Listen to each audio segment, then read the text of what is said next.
El mensaje consiste en que usted tome conciencia de lo que pasa por su cuerpo, de lo que pasa por su organismo cuando se deja llevar de la emoción. Ya hemos dicho en distintas ocasiones que si bien no controlamos el surgimiento de las emociones, lo que sí podemos controlar es las reacciones.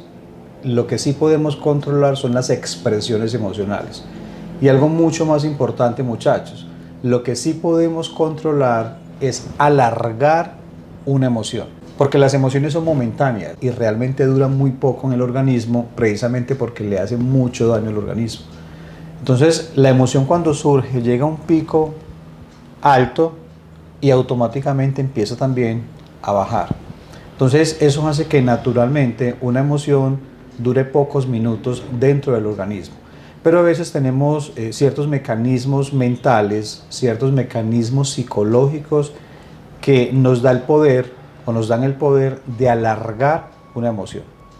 Y eso es lo que realmente nos causa muchísimo daño. Entonces, cuando hablamos de cómo afectan las emociones al organismo, tenemos que partir de la idea de que el ser humano no es solamente emoción. Partamos de tres componentes básicos del ser humano. Un componente fisiológico que tiene que ver con el organismo, tiene que ver con el funcionamiento del cuerpo, tiene que ver con lo que tocamos. Otro componente del ser humano es el componente psicológico. Tenemos mente, procesamos información, tenemos memoria, tenemos pensamientos, tenemos percepción. Y el tercer componente es el componente emocional, que tiene que ver con, como su nombre lo dice, con las emociones, con lo cual sentimos a veces miedo, ansiedad, amor, sorpresa, etcétera, etcétera. Todo comienza con lo que sucede a nuestro alrededor. Inmediatamente esa situación emana información hacia nuestro organismo. Y en nuestro organismo se activan ciertos sensores. Esa información que entra a través de nuestros órganos de los sentidos, algo dentro de nuestro cerebro que se llama mente o psiquis, va a interpretar. Y de acuerdo a la interpretación surge luego entonces la emoción. Y después de que nos emocionamos, generalmente emitimos un comportamiento. La ansiedad es la emoción que nos anticipa que un peligro es inminente, que un peligro viene de antemano y que hay que protegerse. La ansiedad lleva a que se activen ciertas estructuras a nivel cerebral y a nivel fisiológico. La amígdala es una estructura que está en la parte temporal del cerebro, tiene forma de almendra, ¿cierto? Está muy cerca del hipocampo y la amígdala pertenece a o tiene un lugar muy privilegiado dentro del sistema límbico a nivel cerebral. El sistema límbico es también la parte del cerebro que menos ha avanzado, que menos ha evolucionado. Por eso algunos teóricos lo llaman como el cerebro viejo o el cerebro reptiliano. Cuando la amígdala se activó, el cuerpo mandó sangre a los músculos más largos que tiene el mismo organismo para poderse defender. Con toda esa descarga adrenérgica que hay en el cuerpo, con toda esa irrigación de sangre que hay en todos los músculos, el cuerpo se pone en guardia. Y es cuando el cuerpo pierde el control. El cuerpo lo que está reaccionando es de una forma normal a través de mecanismos de supervivencia. Y los mecanismos de supervivencia es la lucha o es la huida, porque el cuerpo automáticamente se cuida. Ahí no podrías pensar, porque ahí lo que obliga al cuerpo que está en peligro es a accionar, a reaccionar. Generalmente las emociones están muy relacionadas con el hígado, porque como se segregan tantas sustancias en la sangre, el hígado tiene que limpiarla. El 90% de las cosas que nos preocupan llevan a que el cuerpo trabaje y colapse de una forma que le hace mucho daño. El estrés mantenido altera, inclusive inhibe el sistema inmunológico. Altera la progesterona y la testosterona, que son hormonas que tienen que ver con funciones masculinas y femeninas. Y en los hombres aparece la dificultad de erección. Creo que ha pasado muchas veces en las que estoy tan ansioso que no tuve la erección en el momento en que la quería tener, ¿cierto? Generalmente le pasa mucho a las personas celosas, a los celosos.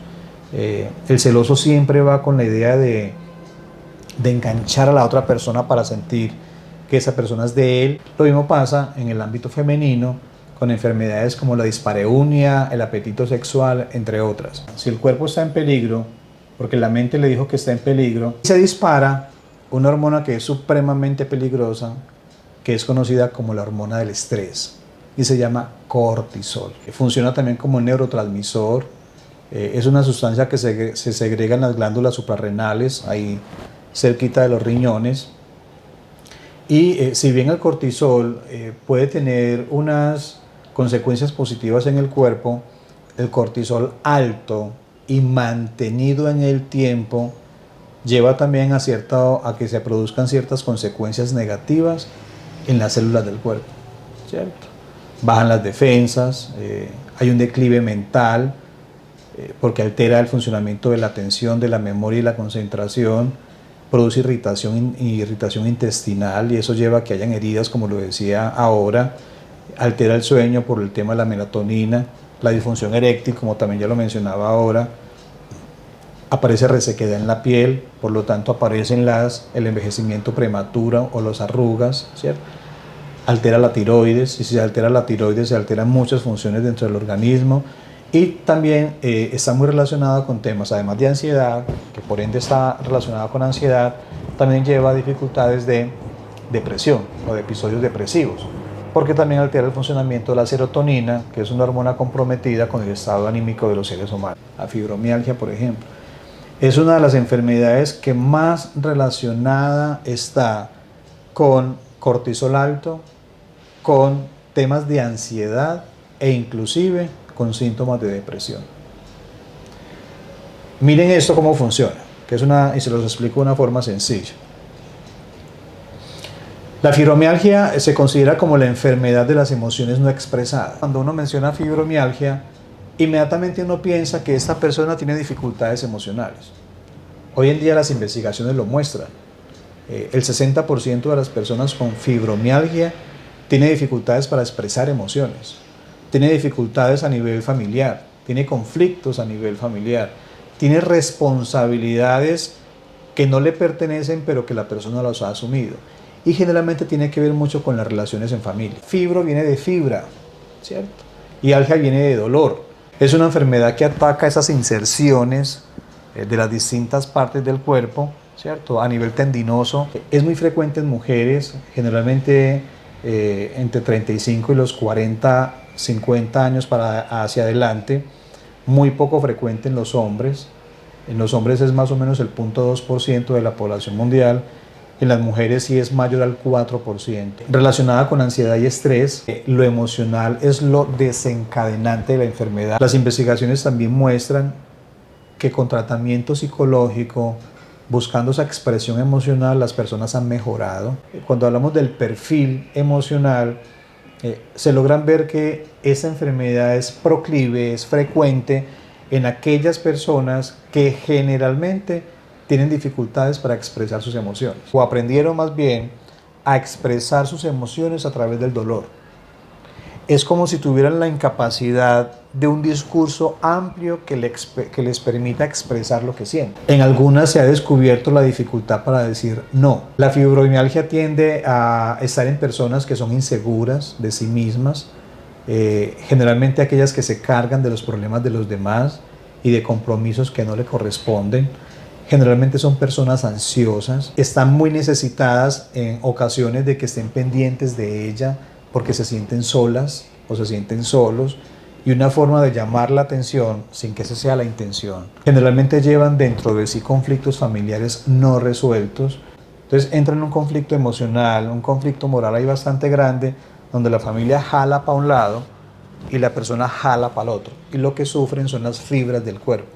Entonces ahí es cuando ocurren generalmente los dolores. Generalmente le pasa a personas que están encargadas o tienen a su responsabilidad a alguien con ciertas incapacidades, con ciertas alteraciones en su función normal, y se sienten tan supremamente comprometidas y responsables del bienestar del otro que les produce una sensación de pesadumbre en el cuerpo.